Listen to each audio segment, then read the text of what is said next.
Okay, so in this problem, we're dealing with forces and accelerations, and we have something that's typically called an Atwood machine type problem.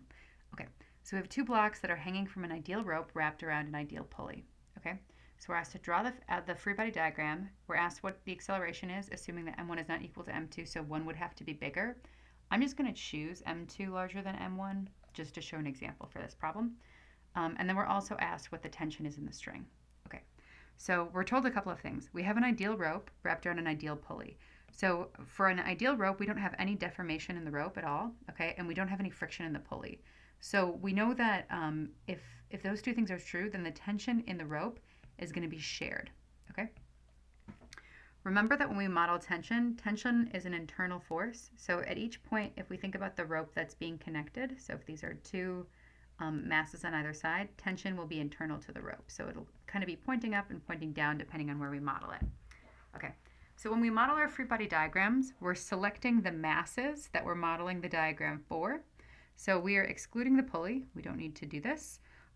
We're just going to do the free body diagram for M1 and M2. Okay, the two masses in the problem. M1 and M2.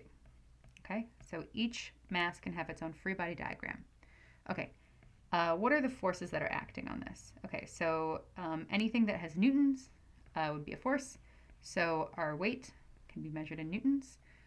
So M1 and M2G. So remember that weight for an object is equal to its mass times gravity. Okay. Now, what about the tension? Okay, so we know that we have an ideal rope. We have an ideal rope, which means that the tension should be the same on both sides. Okay. So this would be our free body diagram, okay? And I'm just using the t as the variable on both sides because we know the tension is going to be the same. Okay, now we're asked to find the acceleration, assuming m1 is not equal to m2. Now, there are a couple of things that we need to recognize about this problem. Okay, so one, we have a rope with a fixed length, and then fixed length, and then like no pulley friction essentially, so frictionless pulley.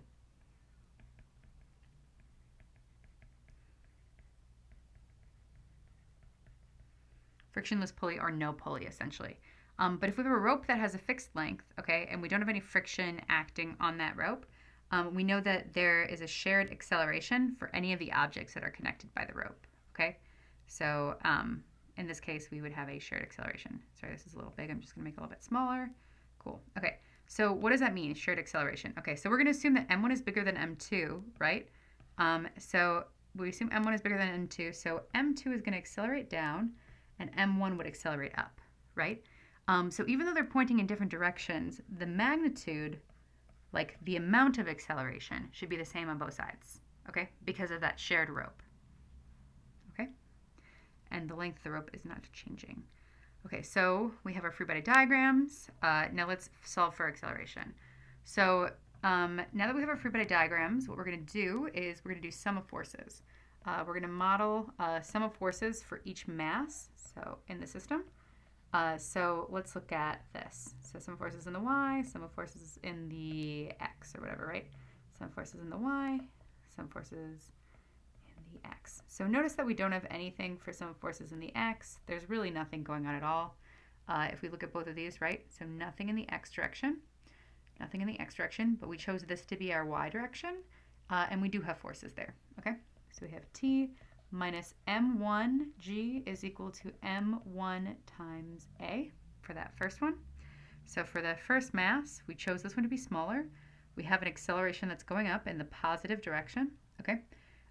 And we note that the resulting, so we know that force is equal to mass times acceleration. Okay? And whenever we set up the sum of forces, we want to set up the sum of all of the forces that we can find equal to the mass of the object in the free body diagram times the acceleration of that object. Okay? So that's what we did here, right? m1 times the acceleration of m1. Okay. Now for the next piece. T minus m2g, right? Because t is pointing up, it's positive. m2g is pointing down, it's negative. Okay, and we're setting that equal to m2, okay, times a negative a, right? Because if we think about this as falling, this acceleration is negative going down. Okay, so now we have our equation set up. Okay, now we have our equation set up and we want to solve for this acceleration. We're asked for the acceleration of the system, basically, here. So let's solve for that. So I'm going to take this first Fy expression and then this Fy expression, and I'm just going to combine them and then solve for acceleration. Okay, so let's go ahead and do that. So I'm going to take this one, put this here, right, and then I'm going to take this one here. And for sake of ease, just because I kind of like doing it this way versus subbing in, I'm just going to take the first equation and I'm going to subtract the second, right? So I'm going to distribute this negative all throughout this bottom piece, and I'm going to take the top expression minus the bottom, because if this side is equal and this side is equal, if I subtract and this side is equal and this side is equal to each other, right, I can take this side, subtract this side, and subtract that, and they'll still be equal on each side, right? Okay, so let's do that. So t minus t is 0. Negative m1g minus a negative m2g would be plus m2g. And that's going to be equal to m1a minus a negative m2a, so plus m2a. So I'm going to do m1 plus m2. Notice that they're both multiplied by a, so I'm just going to pull it out. And then over here, negative m1g plus m2g. And I'm just going to divide by this m1 plus m2. So m1g plus m2g divided by m1 plus m2, okay, is going to be equal to the acceleration. Okay, so that is my solution for the first part. I found the magnitude of that acceleration. Okay, then for the second piece, I'm asked to find the tension. Okay, so I know my acceleration, I just found that positive value, right? So it would be positive going up, negative going down. And now I'm going to use it to find the tension. So I have a couple of different equations that have tension. I'm just going to pick the first one. You could also pick the second one. Either one would work. And because I have acceleration from this first part, I'm just going to plug it in, right?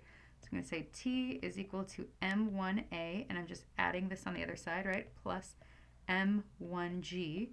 And then I'm going to multiply by this. Just plug in this acceleration here. So I'm going to plug this in. Okay, right here for the acceleration, and then I'm just going to break everything else down. m1 plus m1g. And this whole thing is equal to my tension. So that's my solution for the second part there. Okay.